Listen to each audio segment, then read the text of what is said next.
Arestado na ang suspect sa walang awang pagpatay sa magpinsang menor de edad sa lungsod ng Caloocan nitong linggo. Ang suspect na nagtago raw sa kanyang mga kaanak sa Albay ay dati na palang may kaso ng panggagahasa.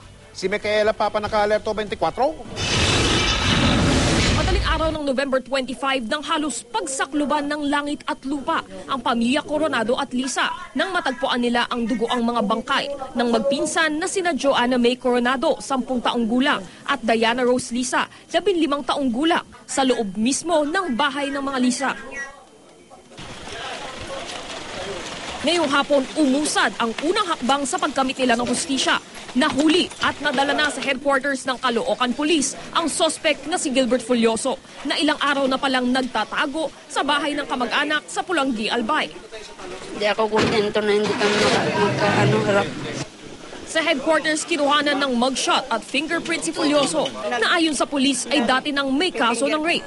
Todo tanggi naman ang mga kaanak ni Fulyoso. Hindi magagawa niyan yan kung kasi mabait yan, hindi nga marunong sumagot yan. Yung po pagpunta niya sa Albay, nagtago po siya o nagbakasyon lang talaga? Ewan ko dahil basta itinawag na lang sa akin na ganun. At dumating nga daw doon ang dumi-dumi, nakapaalang. Tumanggi munang magbigay ng pahayag ang Caloocan Police. Isa sa ilalim pa raw sa tactical interrogation ang suspect dahil posibleng may kasabwat pa ito. Ngunit para sa pamilya ng biktima, walang duda na si Fulyoso ang bumawi sa buhay ng kanilang mga anghel. Siya talaga po dahil yung time na yon siya mismo unang bungad ka na ng pangalan sa kanya. Sa palagay niyo po ba mapapayapa na yung kaluluwa ng mga anak niyo ngayong nahuli to Sa ngayon hindi pa po kasi hindi pa namin alam yung mga kasama niya. Micaela Papa, naka-alerto 24.